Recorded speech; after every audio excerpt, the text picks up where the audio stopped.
First, we'll pay homage to the lineage gurus, to the Venerable monk Liao Ming,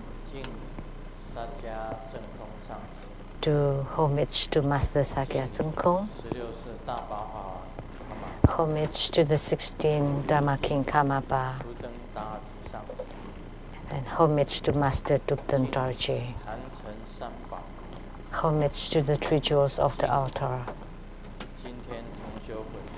and homage to the main deity of the group practice this evening, Mahachundi Buddha Mother.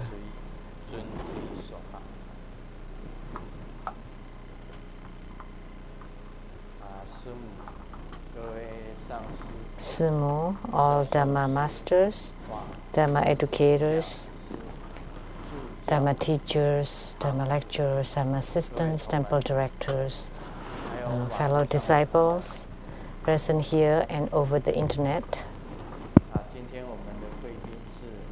and our guest of honor today,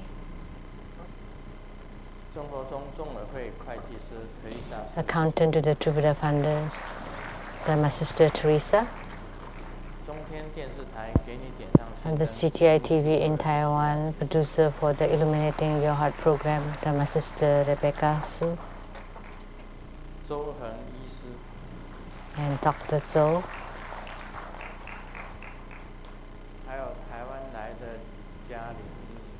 and Dr. Li Jialin from Taiwan,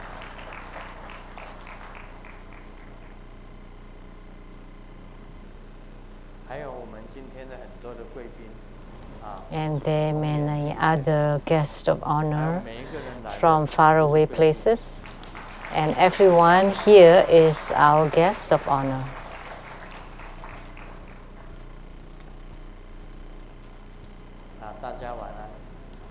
Good evening. How do you do?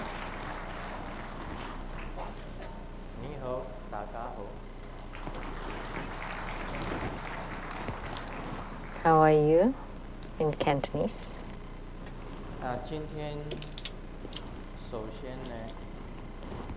Today,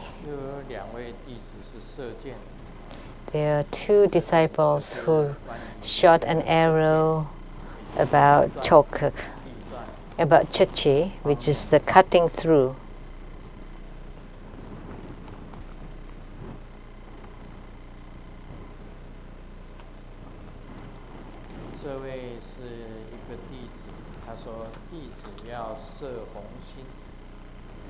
So this disciple said he or she wants to shoot the red target, and the red target represents Grandmaster's intention, and Grandmaster wants us to understand Grandmaster's intention, and he or she wrote a lot here.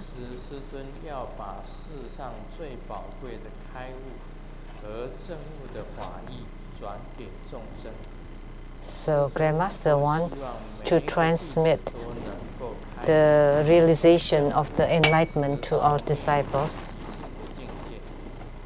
until we can reach the realm of nirvana and extinction. And Grandmaster wants his disciples to find the enlightenment because all the 12 conditions of Lings and all that are considered in the Heart Sutra. And the Buddha's teaching is about the 4 sagely realms and the 8 noble paths. And then there are the 3 turnings of the wheel. So Grandmaster has a reason why he wants us to find the reasons in the sutras. And there's the 37 way. And Grandmaster wants us to understand about the paths for accumulating merit, the preliminary practices for seeing the way and for realizing the way.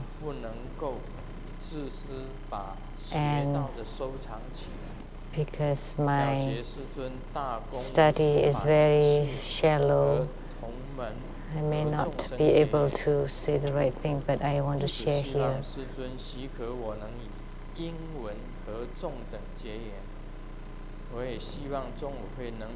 That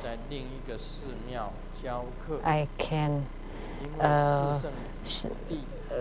have connection, affinity with the English speakings, and to give teachings in a different temple. And the 12th Ling of dependent arising is the essence of the enlightenment. And Grandmaster is like Sakyamuni Buddha that always give teachings at any moment. And I also hope that I have the opportunity to transmit Grandmaster's teaching. And in conclusion, and the arrow is saying that unspeakable, but still have to be said, and has to be said, and how to say it, and say it this way, and thus. Thank you, Grandmaster, for giving me this opportunity. And I like to know how I'm doing in this high-level class. Thank you very much.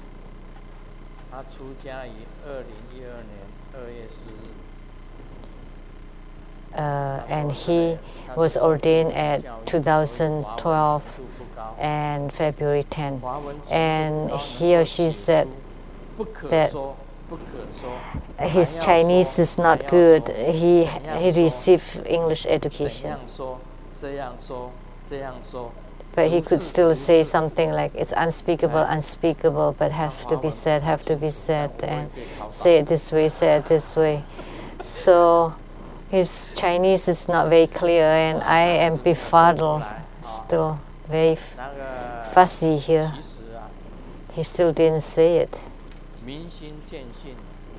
So the true understanding of the mind and seeing the Buddha nature, enlightenment, is really cannot be put into words. Although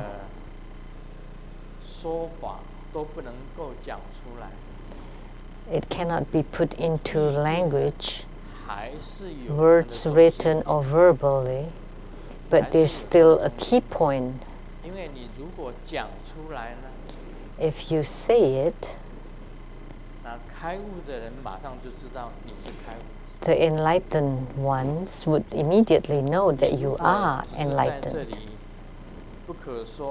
If you're just writing, saying it's unspeakable, how to say it, and has to be said it, and how to say it, and this is it.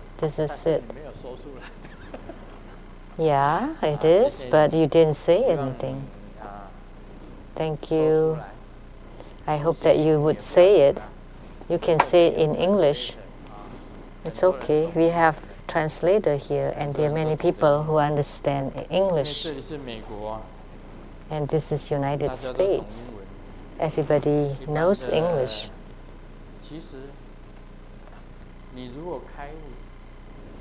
If you are enlightened, if you use a very simple conversational English,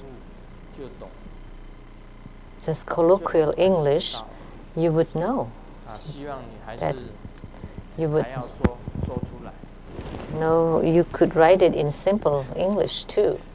So you still have to say it. That's the first one. And the second one, thank you for Grandmaster's blessing and teaching how to cut off afflictions. The first, eliminate your own mind, and all things cease.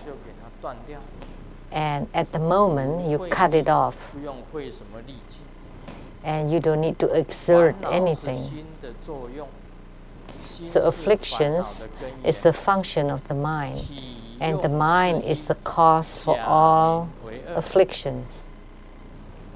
So the function and the essence are one, and they are just a term.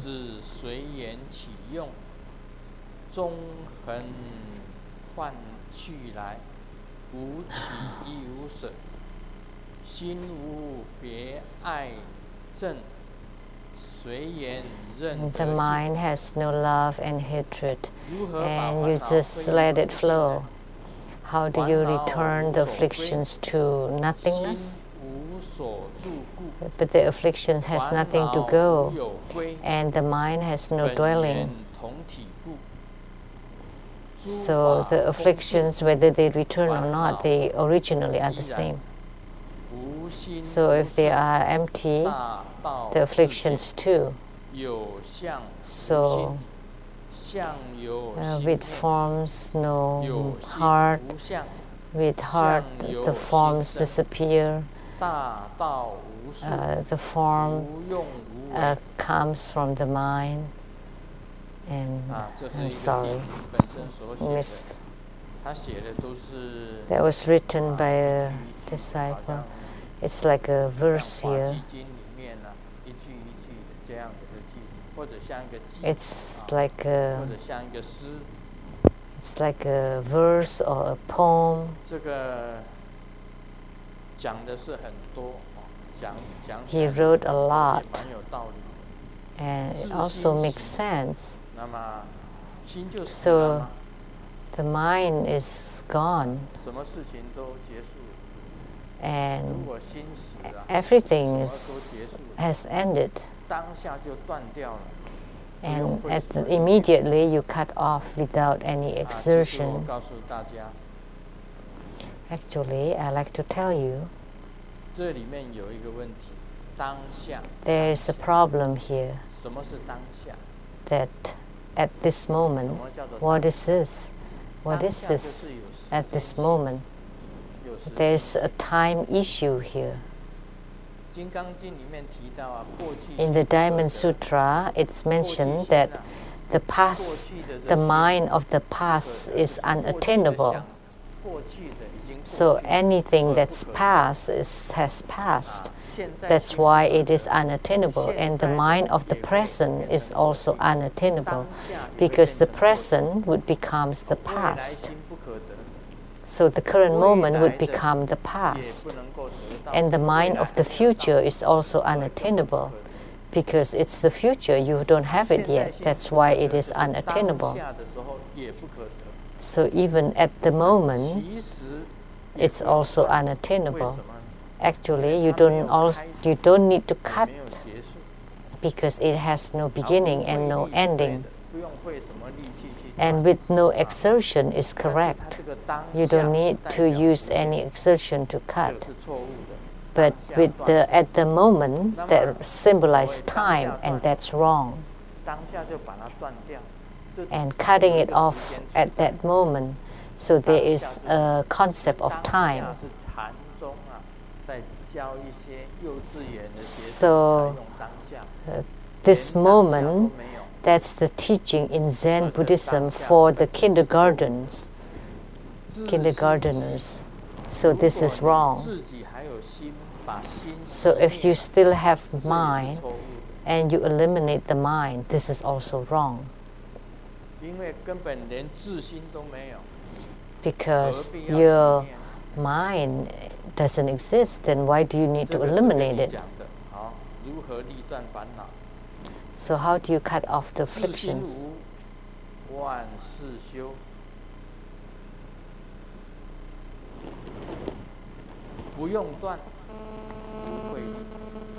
There is no need to cut and no need to use effort. So now I have explained. Now continue to shoot more arrows. Continue to ponder. So afflictions is the function of the mind. So what does the mind have. For the mundane people, yes, the mind has function, but here you still have the concept of mind. And the mind is the root of all afflictions. That means you're still mundane. You still have the mind, and the mind is the root for your afflictions. So the function and essence are one, and just term as two. But there's no need for me to say more because I said it before. And then they're all just terms about appearance and mind and affliction and emptiness. Some are correct, some are wrong. If you are wrong, so continue to contemplate. So this two related to Chichi.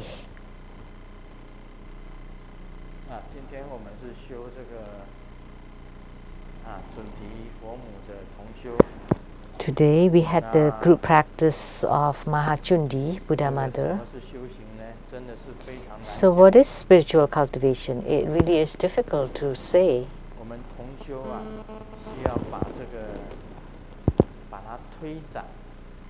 Group practice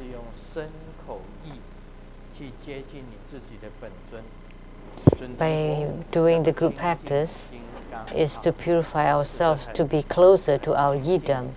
So Mahachundi Mother is also called the pure Heruka or pure Vajra. She has different Vajra names. You can treat her as a yidam, main or personal deity, as well as a protector. She's a very good yidam. And in Japanese Tantrayana, she's highly revered.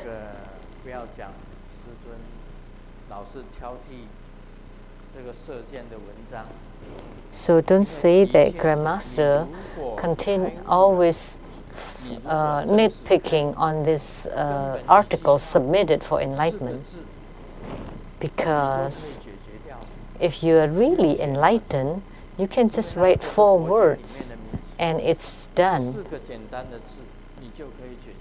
Just 4 simple words. That's it.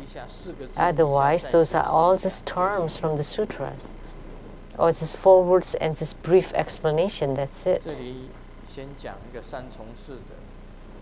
Here, let's share the 3 obedience and the 4 virtues. This is from the Chinese classic. That's also a little bit of play words.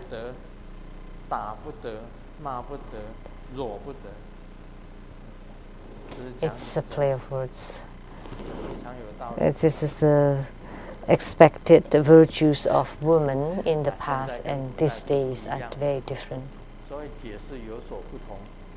That's why it's different today from the ancient time. That's why the explanation would be different too. And we had fellow disciples from Beijing who traveled to Vancouver. So what is traveling? Some people say it's sleeping in the bus and getting off the bus to the bathrooms and taking pictures everywhere and then going back to the hotels and sleep. But for us, we always like to visit temples, so we would say something different.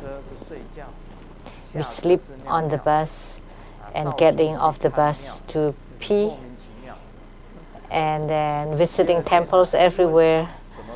It's so puzzling. And then the second day we ask, we don't know anything, haven't seen anything. These are just jokes.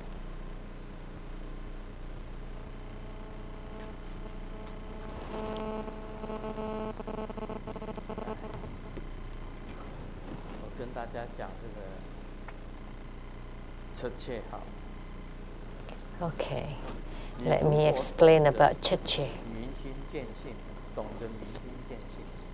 if you comprehend the enlightenment, the true understanding of the mind, seeing the Buddha nature, there is this concept.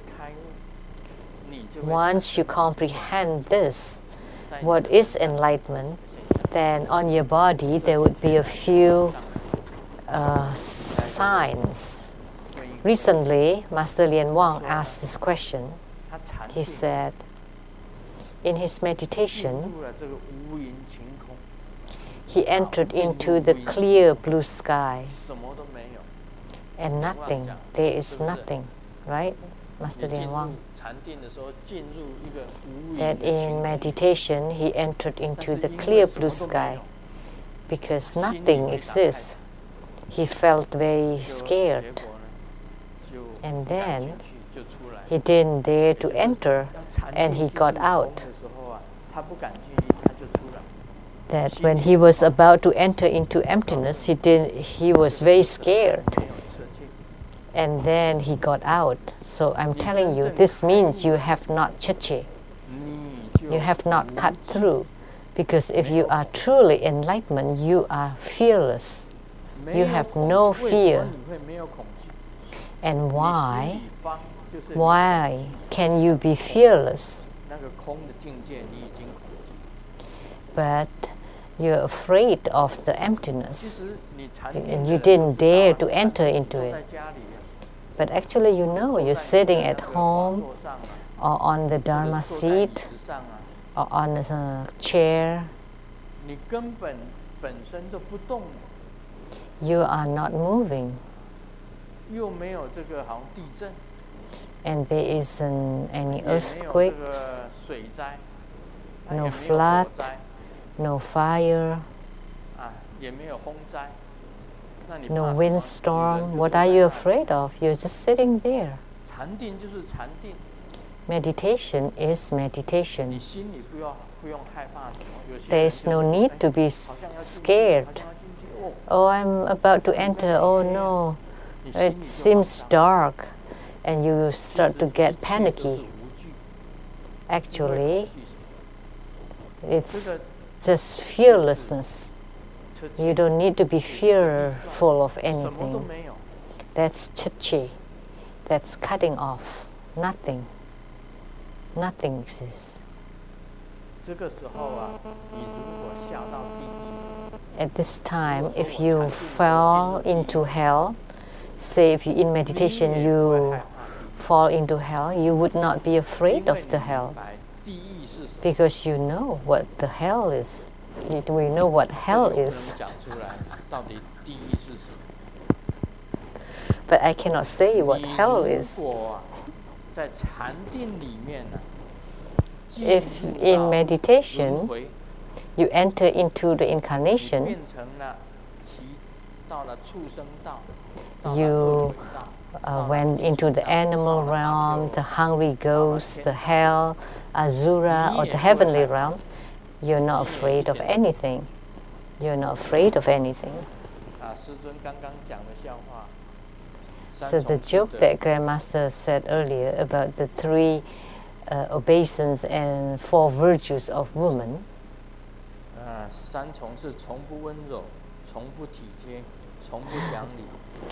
this is the other Chinese words. The women these days, they never obey, they never listen, they never follow. So if you encounter this, you should be fearless because there wasn't anything to start with anyway. Nothing. Actually, there's no troubles, no problems to start with. These days, there is a mental disorder called paranoia. They're always scared. What will happen tomorrow, or this month, or this year? So when I go out, what would happen? They're always worried and always scared. So now I'm teaching you. If you gain enlightenment, you will not be scared at all. There's no need to be fearful.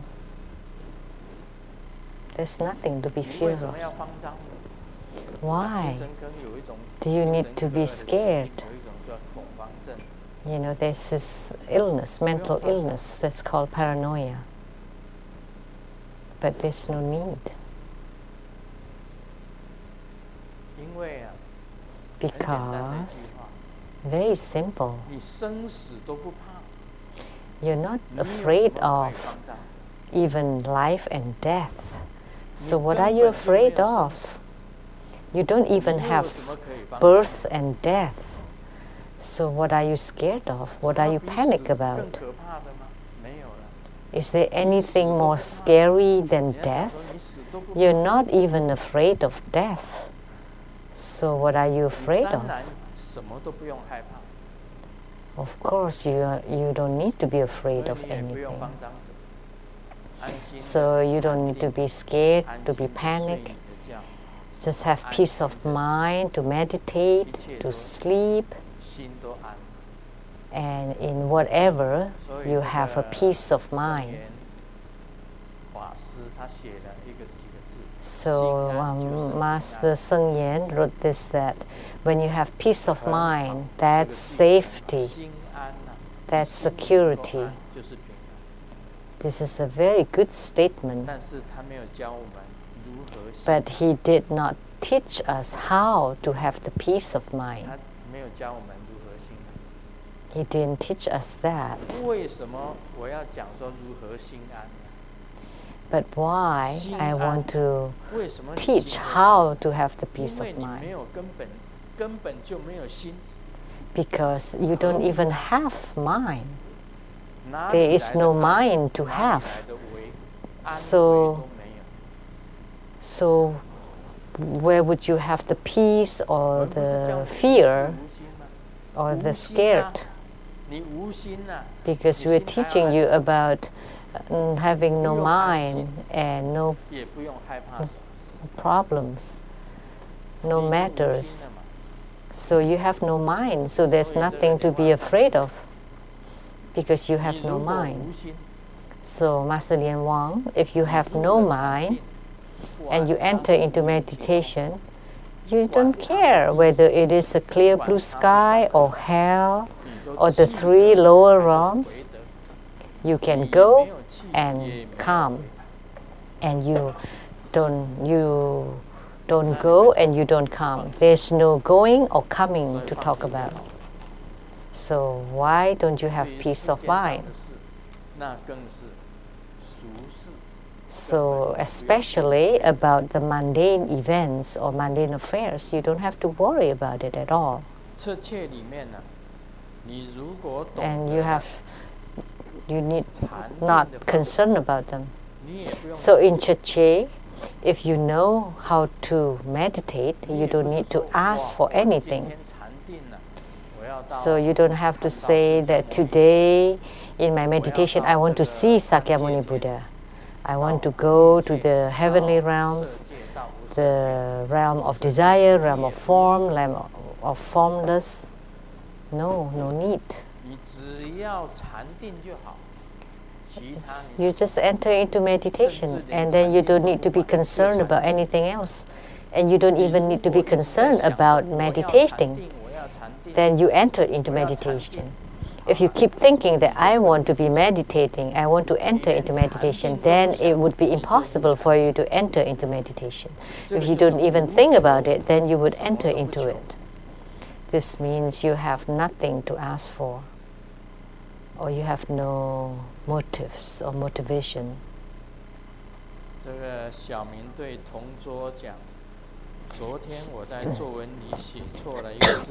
Xiaomin told his classmate next to him that I wrote a word and I was being scolded.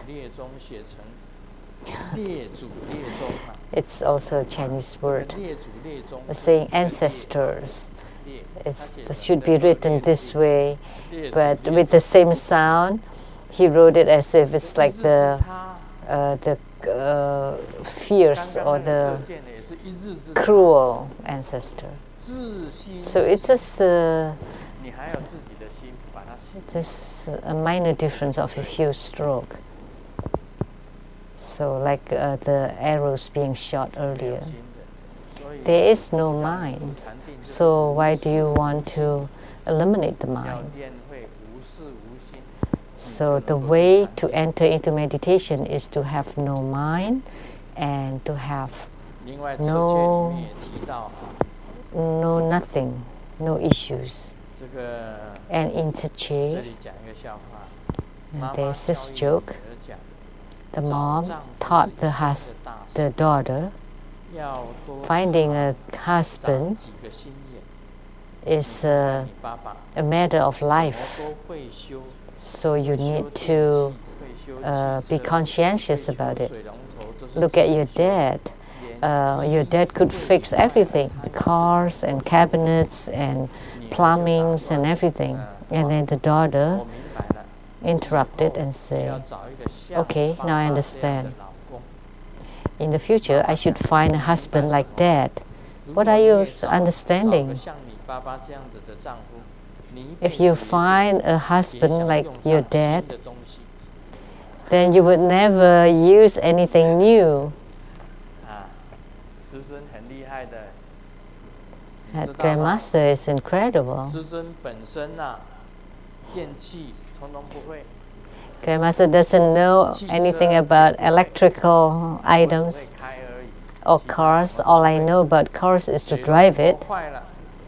And when the faucets are broken or cabinets are broken, I don't know anything about them. I don't even know how to wash clothes or vacuum cleaner. So that's why all done by Simu.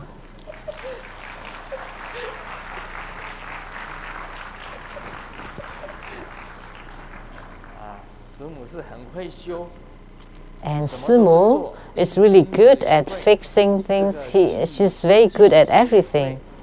Nails and soy and nuts and bolts and everything. She knows to do everything. I don't know anything. All I know is to give Dharma teaching, and I don't know anything else. I don't know to do anything else.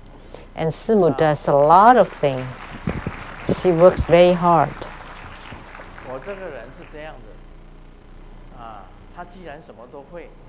And because she does everything, I let her be.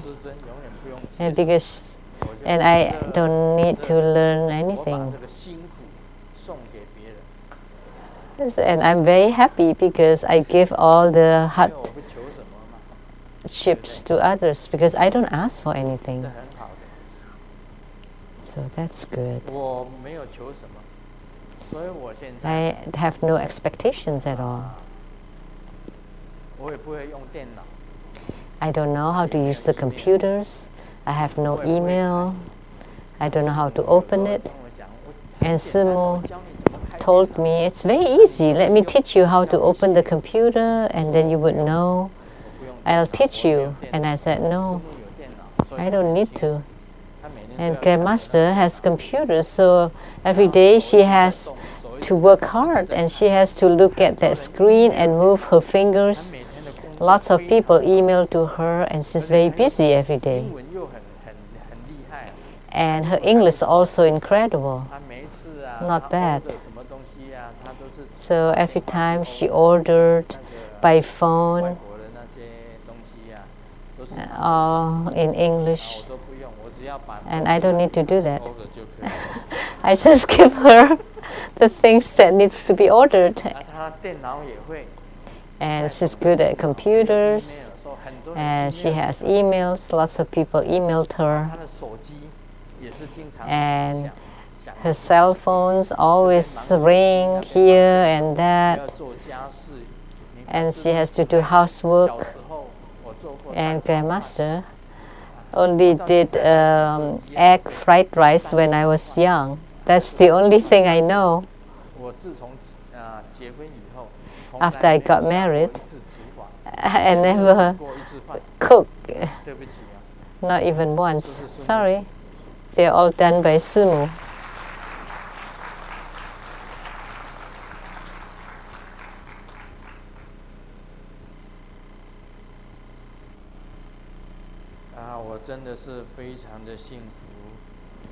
I'm truly very happy, very joyous, and live my life with great delight.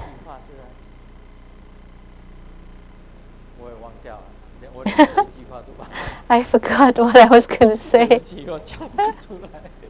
Sorry.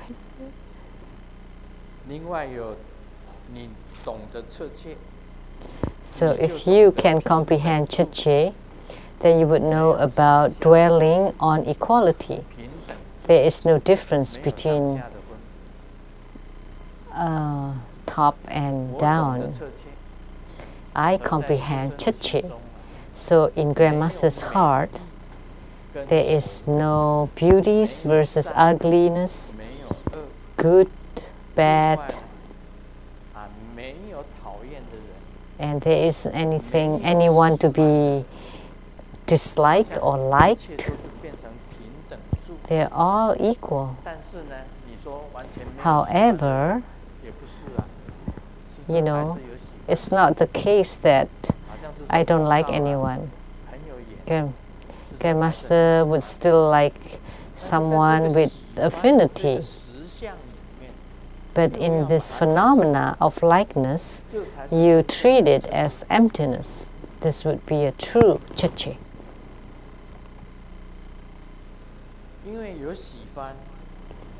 Because you like, and because if there is this liking, then there would be abiding. Then with abiding, there would be affliction. So it's the same with love versus hatred.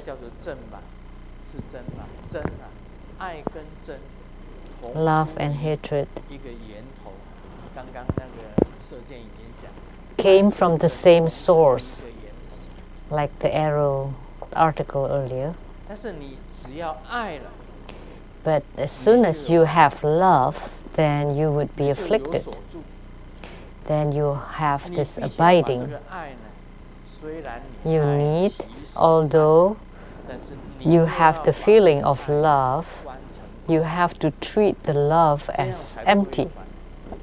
Then you will not be afflicted by it.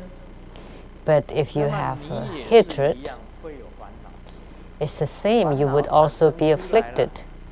When there is an affliction, then you need to treat the hatred as empty. Then this way you would not have any afflictions. So this is the abiding in equality. You would have this sign, this kind of attitude, that you and I, everyone are equal. Man and woman, good and bad, love and hatred, beauty and ugliness are all equal. And disasters and good lucks are all equal. So Chit-che is this kind of realm. When you reach enlightenment, you will not, it's impossible to hate someone. Although someone is really despicable, or someone is really a bad person, evil.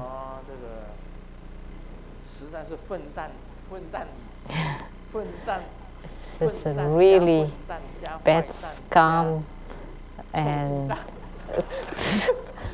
it's Chinese, they're all with like egg, bad egg, rotten egg. Really despicable person. But you still need to know, if you still have this mind, this feeling of hatred, then you would be afflicted. And once you are afflicted, you need to treat the hatred and love as equal. That you would be afflicted whether it's love or hatred.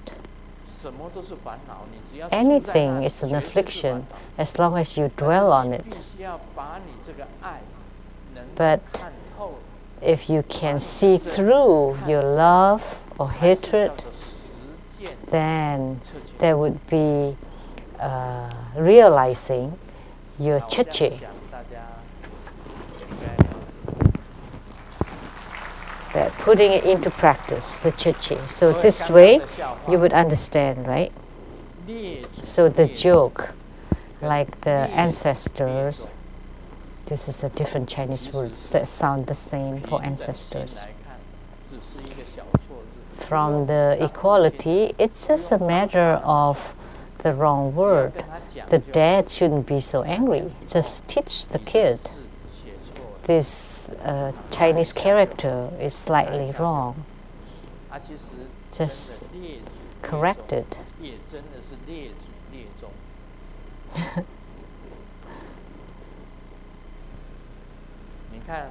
That actually the ancestors are the fierce ancestors. So look at our ancestors from all these different dynasties. Wei, Qin, Northern, Southern Song, Cao, and Han Dynasty, Tang, Song, Yuan, Ming, Qing dynasties. They are all the different dynasties of China. And then People's Republic of China. In each of this dynasty, they are all very, very ferocious and fierce. So, look at all those emperors. Which emperors are good emperor? Would you say Han Wuti, Emperor Wu of Han, is a good emperor? He killed many people. And his territory was large. That's why we also call the Han tribe. The Chinese are also called the Han tribe. But you would call him the good emperor? He attacked and killed a lot of people for nothing. How about Genghis Khan? Was he a good emperor? You could consider him the pioneer, the founder of the Mongolian dynasty, the Yuan dynasty. He also killed all over the place. So how about the Qin Shi Huang? So that's why in this world, throughout the history, it is impossible to say for sure who's good, who's bad. So if we have the mind of equality, that every sentient being has Buddha nature, they are all equal. We are all equal. So even our ancestors are not all necessarily good. Say my grandfather, is he a good grandfather? Of course, he made a lot of money. At his time, he went to Penghu and Jiayi and became a wealthy man. And he had 6 wives. So is he a good grandfather? Of course, there are good parts of him and also bad parts of him. So the good part of him is that anyone that borrowed money from him at the New Year's time, Chinese New Year's Eve, he cleaned off all the bookkeeping, whether they pay back or not. So he did a very good charity. So anyone that owed him at that time, they're all being annihilated. So that's why he's a good grandfather. But he had a bad temper. So my aunts and also my big sister were beaten really hard by him. He was very fierce, very hot-tempered, and my father too, and grandmaster too before. So we were the family of the red-faced ducks with hot temper. would got angry really fast and would beat the kids. And Grandmaster was beaten from really young until high school. So being born in this family line, I also had hot temper before spiritual cultivation. But I knew the suffering of being beaten, so that's why in this life I never beat my kids, my children. So I had changed. But my next generation, I don't know what to say. So that's why it's still the ferocious family line. So there's the good side and the bad side. But we still have to treat them equally. So in history,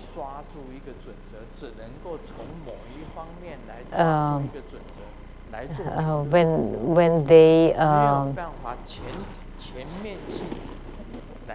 when they say about a person or a character, it's impossible to be told in totality. There's also good part and the bad side. So even the good person has the bad sides to him, and vice versa.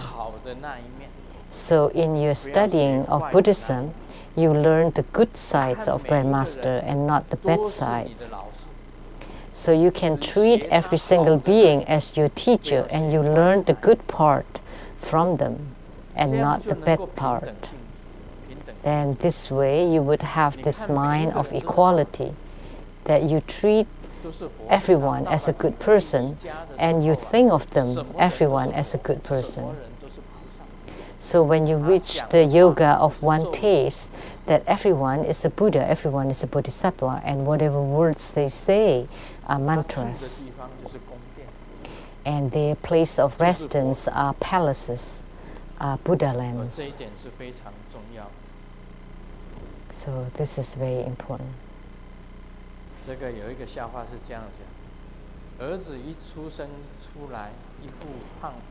A son was born with a chubby face, and the grandma said, he is so cute, he must has great fortune, so let's call him Great Fortune. And the dad did not agree. Let's just call him with sickness. Oh, because the family name is Mei, or the plum blossom, but in Chinese also mean no, so no sickness. It's a way to name your children. This is also just a play of words of Chinese words.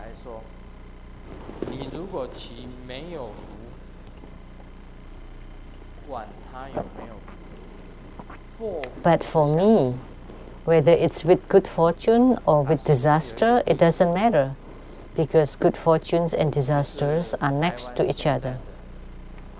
Grandmaster has a disciple.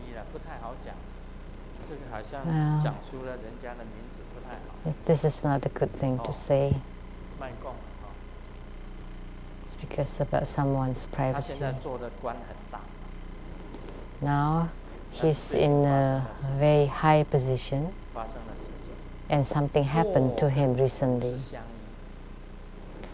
So they are next to each other. So after a disaster, there would be a good fortune, and after a good fortune, there may be a disaster.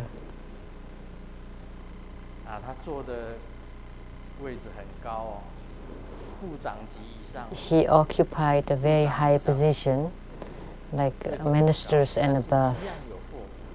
But same, they would also suffer bad luck sometimes. Let me give you a simple example. President Abian, the ex-president of Taiwan. So that is the most fortunate position in Taiwan, in the country. But as you know, his disaster was also the greatest. He's in prison now. So in Taiwan, But for the Chinese, for the mainland Chinese, we just call him the leader of Taiwan. But for the Taiwanese, we would call him the president of Taiwan. Of course, he's the most fortunate to be able to become a president, right? But his disaster was also greatest. So if he didn't become a president, then he didn't have to suffer that disaster. He was in position for two times. So that's why disasters or good fortunes are the same and treated equally. So if you understand this, then if this disaster is fine, and with no luck, fine. With no sickness. But you know, I'm telling you, there is not a single person without any ailments in this world. Everyone has ailments. Everyone has some mental ailments. So, is there anyone that has never got angry? So if you have gotten angry, then at that moment you are sick because you are out of control of yourself. Then at that time you are sick. You're ailing because mentally you lose your temper, so you lose control of your temper. So that's an ailment. So those who were hospitalized in the mental hospital, that's because they went overboard. They were out of line. But for us, for a transient time, we are still sick for that short period of time. The one who suffer from that permanently, then they would be hospitalized in the mental hospital. So with the wisdom of the equality, that you always have the evenness of your mood, and then you don't have to suffer from the ailments very much. You know, in Taiwan, there's this phenomena that men with cell phones, like on the escalators, and there were ladies with short skirts, and they're trying to take recordings of under the skirts. So that's also sickness. They cannot control themselves. So if you can control yourself, then you have no ailments. No, you're not sick. But if you cannot control yourself, then that's sickness. There are some thieves that only steal underwears and bras. So they don't need to wear them, right? Because they're men. Right? They don't wear those, right? But they can control themselves, that when they line dry those undergarments, they would steal them, so they're sick.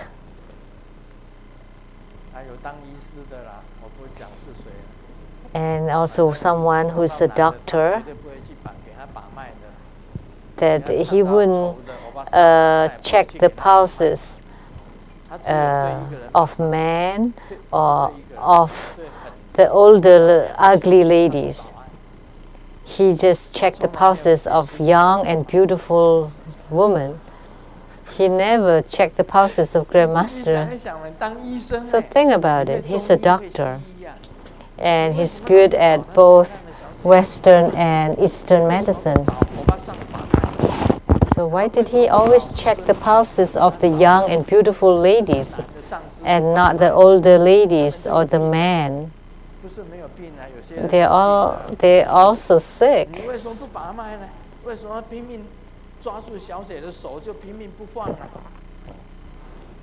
But why did he always check the pulse for a very long time. So he is sick, although he is a doctor himself. Even doctors can be sick, and there's also mental sickness.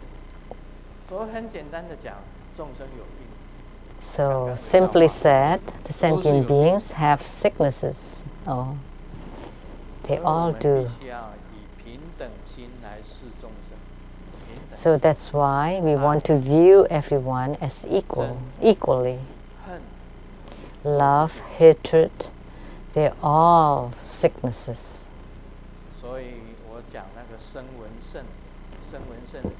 So in the Sravaka teaching,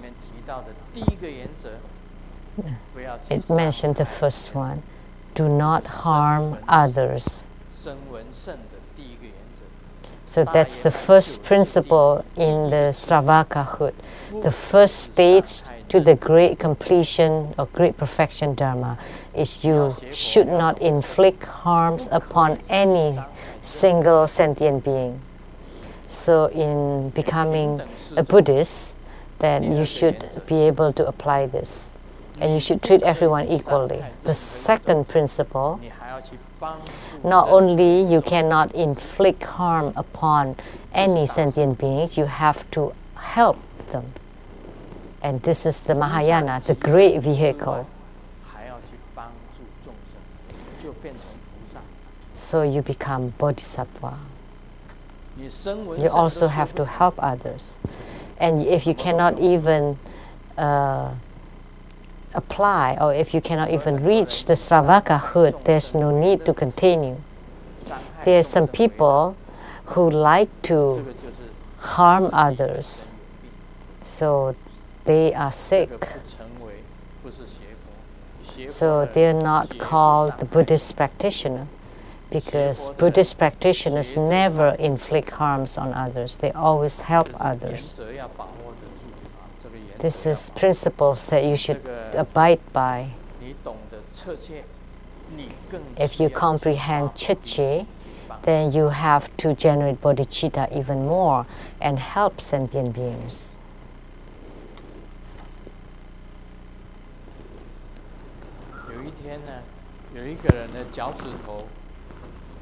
One day, someone's toe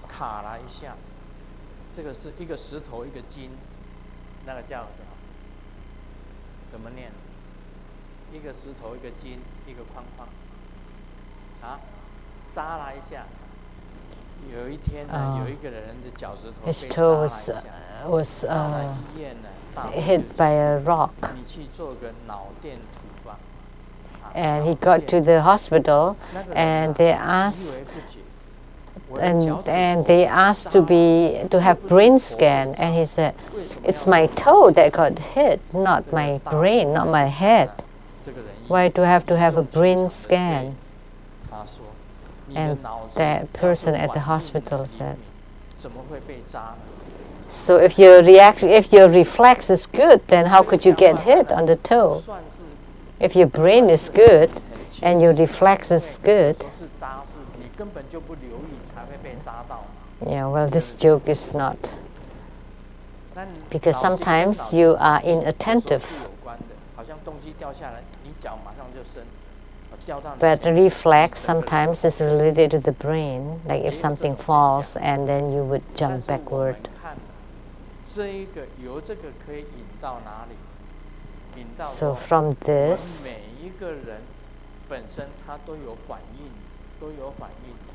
that everyone have reaction, everyone has reactions. Because we have these reactions, that's why we are called a human being. Otherwise, we will not be called a human being. And if you're not a human being, then what are you? Is someone that has attainments in Chichi, which means you don't have such a major reaction. So although you would perceive it, but you treat it as a normal thing, normal condition. If someone scolded you very hard, of course you have a reaction, but if you just think back a moment that that person is just a mundane person and you're a spiritual cultivator who has enlightenment, then you would not be concerned about that defamation. Because Sakyamuni Buddha said, because at that time the cult groups were defaming him, and also the woman Chanze and the other woman Shundoli defame him.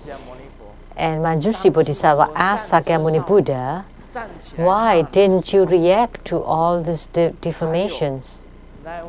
The woman Chanze, the woman Shundoli accused him of false accusations. Why were you just sitting there quietly? So Sakyamuni Buddha said, if someone scolded the sky, does the sky need to react? That's his answer. That's the answer of the Buddha. If someone is scolding the sky, the empty space, and continually accusing and scolding it, of course the sky doesn't have to reply, to say anything, because Sakyamuni Buddha's heart is like the sky. That's why he doesn't have to say anything in response. So now you would know when someone really really bad, evil, cursing at you, of course you would feel uncomfortable, and then you would be afflicted and you would need to get back to him. No, if you can comprehend Cheche, there's no need, because he is a mundane person and you are a sage who had been enlightened, and then you don't need to just ignore him. Then now you would understand about Cheche a little better.